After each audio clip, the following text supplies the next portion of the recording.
जय हिंद, सलाम, आदाब, स्वागत, नमस्कार। आप सभी का एक और सूचना के साथ आया हूँ लेकर वीडियो पीएचडी एप्लीकेशन फॉर्म का। पीएचडी एप्लीकेशन फॉर्म आया है 21 और 22 के सेशन का।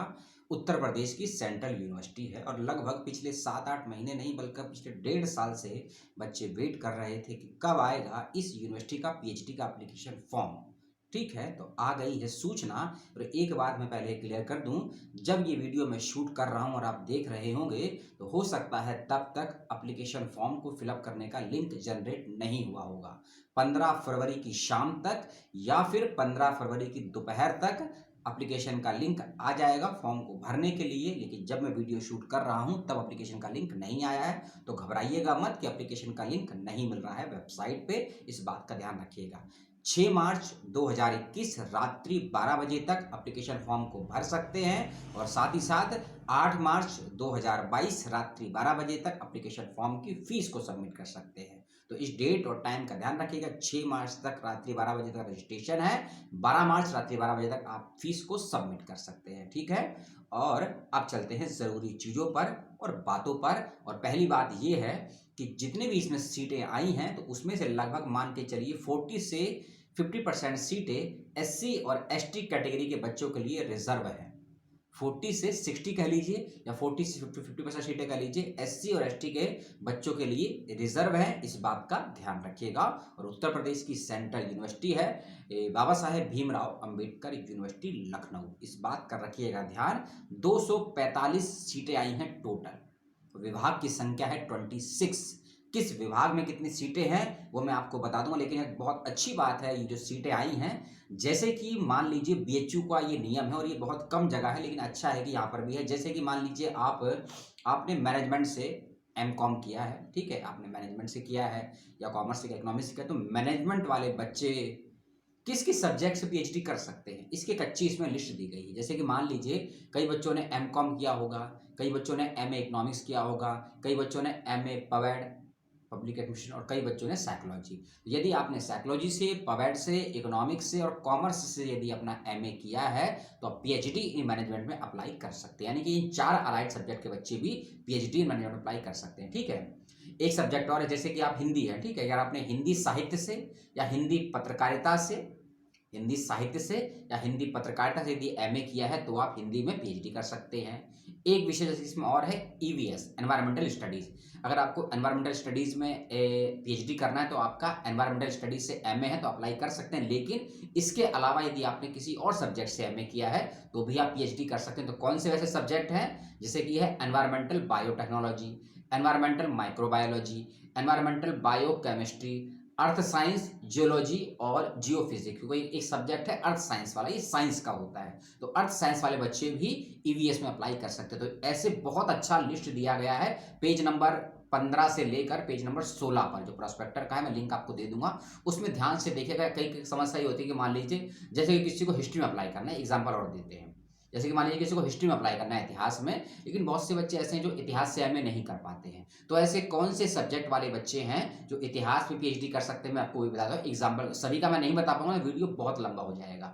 जैसे कि आपको इतिहास से पीएचडी में भरना है तो आपने यदि आर्कोलॉजी से एमए किया है या इकोनॉमिक्स से एमए किया है, पॉलिटिकल साइंस से एमए किया है या सोशियोलॉजी से एमए किया है या फिर एंथ्रोपोलॉजी से एमए किया है, ये 5 सब्जेक्ट यदि आपने एमए किया है तो पीएचडी इन हिस्ट्री में अप्लाई कर सकते हैं बीबीएयू यूनिवर्सिटी में पीएचडी के लिए। ठीक है, तो ऐसे ही सभी सब्जेक्ट का लिस्ट देख लीजिएगा। और कुछ सब्जेक्ट ऐसे हैं जिसमें उसी सब्जेक्ट से एमए होना चाहिए, जैसे कि पॉलिटिकल साइंस में पॉलिटिकल से एमए यदि है तो ही कर सकते हैं, नहीं तो आप नहीं कर पाएंगे। ठीक है, और इसके अलावा एक सब्जेक्ट और है इसमें मास कम्युनिकेशन का, एक सब्जेक्ट है लॉ का, ह्यूमन राइट्स का, एजुकेशन का और हॉर्टिकल्चर्स का, एक सब्जेक्ट इसमें और है केमिस्ट्री का, सोशोलॉजी का और पॉलिटिकल साइंस का। इन सब्जेक्ट में केवल वही बच्चे अप्लाई कर पाएंगे पीएचडी जिन्होंने इसी सब्जेक्ट से पीजी किया है, अदर्स के लिए नहीं है। बाकी इसके अलावा जो सब्जेक्ट है उसमें अलाइड सब्जेक्ट की अच्छी खासी लिस्ट है, उसको देख लीजिएगा, आपको बहुत फायदा होगा। और एक बच्चा एक से ज़्यादा विषयों में एप्लीकेशन फॉर्म को फिलअप कर सकता है,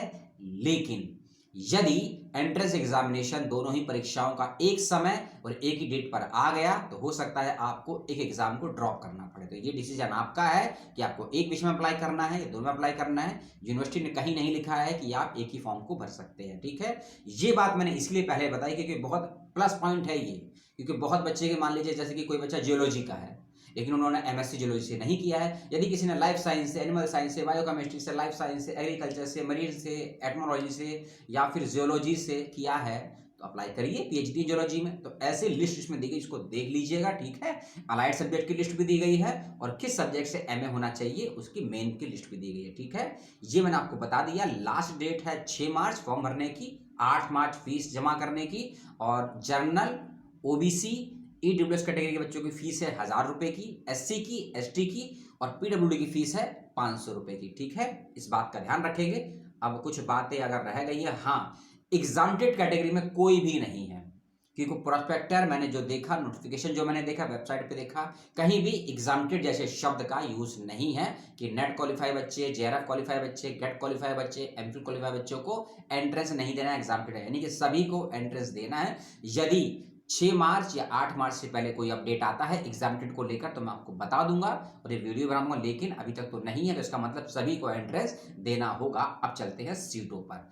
मैंने पहले ही बताया आपको 26 डिपार्टमेंट हैं और सभी डिपार्टमेंट में सीटें आई हैं, कम ज़्यादा ज़रूर है, उसको देख लीजिएगा। और वीडियो को लास्ट में बताऊंगा मैं आपको एंट्रेंस का सिलेबस क्या पढ़ना है आपको कि आप एंट्रेंस क्वालिफाई हो जाए और कितने नंबर आपको लाने होंगे एंट्रेंस क्वालिफाई करने के लिए कि आपका सिलेक्शन हो इंटरव्यू के लिए। अब चलते हैं सब सीधा सीटों पर। एनवायरमेंटल माइक्रोबायोलॉजी में 14 सीटें हैं। इंफॉर्मेशन टेक्नोलॉजी इसमें भी 14 सीटें हैं। हिंदी इसमें 10 सीटें हैं और इसके बाद है लॉ, इसमें 12 सीटें हैं। ह्यूमन राइट्स, मास कम्युनिकेशन और फार्मास्यूटिकल साइंस, इन तीनों ही सब्जेक्ट में 3-3 सीटें हैं। ह्यूमन राइट्स में 3 सीटें हैं, मास कम्युनिकेशन में 3 सीटें हैं और फार्मास्यूटिकल साइंस में भी 3 सीटें हैं। हॉर्टिकल्चर इसमें 9 सीटें हैं। एजुकेशन 10 सीट, स्टैटिक्स इसमें 13 सीटें हैं। फिजिक्स इसमें 9 सीटें हैं। कमेंट करके मत पूछिएगा किसमें कितनी सीटें, पूरा सुन लीजिएगा एक एक वर्ड के साथ में, कोई बात मैं छोड़ने वाला नहीं हूं। हम कहाँ थे? स्टैटिक्स में सीटों की संख्या है 13।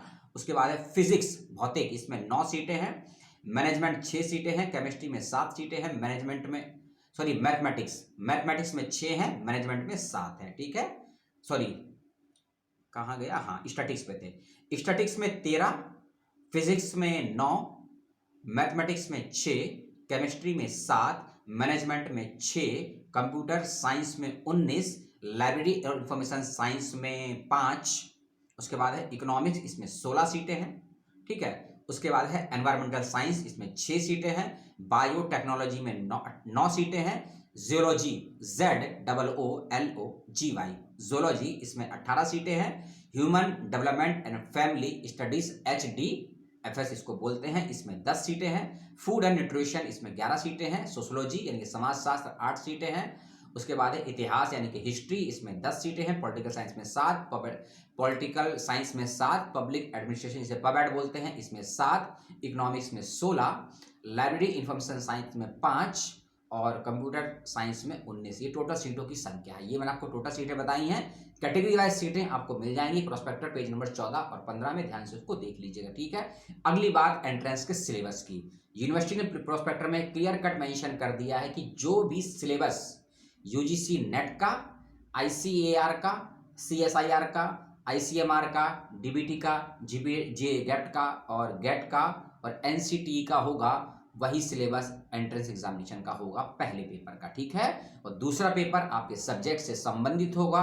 तीसरी बात, MCQ माध्यम से सवाल जवाब पूछे जाएंगे। 100 सवाल होंगे। पहले पेपर में 50 क्वेश्चन, दूसरे में 50 क्वेश्चन। और एक और बात, किसी प्रकार की नेगेटिव मार्किंग नहीं रखी गई है प्रवेश परीक्षा के दौरान, इस बात का भी ध्यान रखिएगा। और यदि आपको एंट्रेंस एग्जामिनेशन को क्वालिफाई करना है तो उसको भी थोड़ा ध्यान से समझ लीजिए। आपको 50% नंबर लाने होंगे एंट्रेंस क्वालिफाई करने के लिए। यदि आप जर्नल और ओबीसी और ईडब्ल्यूएस कैटेगरी में आते हैं, और यदि आप एससी, एसटी, पीडब्ल्यूडी और ओबीसी नॉन क्रीमी लेयर में आते हैं तो आपको लाने होंगे 45% नंबर प्रवेश परीक्षा में। इस बात का रखिएगा ध्यान। कुछ बात यदि मुझसे छूट गई हो या आपके समझ में ना आई हो, आपको अधूरी लगी हो, कोई जानकारी में यदि आपको डाउट लगा हो, कमेंट करके पूछ लीजिएगा। और 15 फरवरी की दोपहर या 15 फरवरी की रात या शाम तक नामांकन का लिंक आ जाएगा, इस बात का ध्यान रखिएगा। और अलाइड सब्जेक्ट को थोड़ा ध्यान से देखिएगा, और एग्जामटेड को लेकर कोई इसमें नहीं है। और एनुअल फीस या सेमेस्टर फीस कितनी होगी पीएचडी की, उसका पूरा एक ग्राफ है, चार्ट दिया गया है प्रोस्पेक्टर में, आप उसको भी देख सकते हैं, समझ सकते हैं, और विश्वविद्यालय की वेबसाइट को चेक कर लीजिएगा। और जैसे ही करेंगे नामांकन यानी कि रजिस्ट्रेशन, पहले स्टेप के बाद आपकी ईमेल आईडी पर एक मेल आएगा या कोड आएगा, और ये ईमेल या कोड आपको इनबॉक्स में नहीं मिलेगा, हो सकता है ड्राफ्ट में या आउटबॉक्स में या इंपॉर्टेंस या जंक फाइल या स्पैम में कहीं हो सकता है। उस कोड का जो नंबर होगा आपको जब स्टेप सेकंड पर जाएंगे नामांकन के, वहां आपको फिलअप करना होगा, इस बात का भी ध्यान रखिएगा। और जो बच्चे भी एससी, एसटी, पीडब्ल्यूडी या ओबीसी कैटेगरी में आते हैं नॉन क्रीमी लेयर में, अपना सर्टिफिकेट थोड़ा अपडेट कर लीजिएगा, क्योंकि दिल्ली यूनिवर्सिटी और बीएचयू में बकायदा ईडब्ल्यूएस और ओबीसी के सर्टिफिकेट कितने समय पुराना होना चाहिए उसकी एक डेट दी गई है एग्जैक्ट करके। अभी तक लखनऊ विश्वविद्यालय ने ऐसा कुछ नहीं कहा है कि सर्टिफिकेट कितने महीने या कितने साल पुराना होना चाहिए, लेकिन फिर भी आप देख लीजिए कि आपका सर्टिफिकेट एक्सपायर ना हो रहा हो। ऐसा मत करिएगा कि जैसे कि मान लीजिए आपका एक्सपायर सर्टिफिकेट हो रहा है 30 अप्रैल को, और आपका एडमिशन यदि 30 अप्रैल के बाद होगा ना, तो आप उस कैटेगरी में नहीं आ पाएंगे। तो आप देख लीजिए कि आपका सर्टिफिकेट अभी है या नहीं, उसकी डेट अगर एक्सपायर हो रहा है तो उसको अपडेट करवा लीजिए, या नया बनने के लिए आवेदन कर दीजिए, तो आपको लाभ हो जाएगा कैटेगरी का। नहीं तो आपको जनरल में करना होगा आवेदन। और सीटें मैंने बताया कि लखनऊ विश्वविद्यालय में 40 से लेकर 60% सीटें रिजर्वेशन कैटेगरी के लिए स्थापित होती हैं, पहले से है, आज से नहीं है, जब से ये बना है तब से ये नियम चला आ रहा है। नियम सही गलत है उस पर हम नहीं जाएंगे। नया फॉर्म आया है 21 और 22 के सेशन का, पीएचडी का, बाबा साहेब भीमराव अम्बेडकर यूनिवर्सिटी लखनऊ का। 15 फरवरी दोपहर या शाम तक आ जाएगा लिंक फॉर्म को भरने का। कम समय है, और आज 15 फरवरी है। बरकतुल्ला विश्वविद्यालय और बनारस हिंदू विश्वविद्यालय की अंतिम डेट है फॉर्म को भरने की, तो नहीं भरा है फॉर्म तो भर दीजिएगा। दोनों ही विश्वविद्यालयों के 4-5 वीडियो बनाए हैं, देखने हो तो देख लीजिएगा, नहीं तो फॉर्म जरूर भर दीजिएगा। इस वीडियो में कोई डाउट, शंका, सवाल हो, फिर से कह रहा हूँ, कमेंट करके पूछ लीजिएगा और अपनी प्रतिक्रिया दे दीजिएगा। मिलता हूँ किसी और वीडियो में किसी और अपडेट सूचना के साथ, और रात में 9:30 बजे आपसे करते हैं लाइव। नमस्कार, जय हिंद, सलाम, शुभ रात्रि।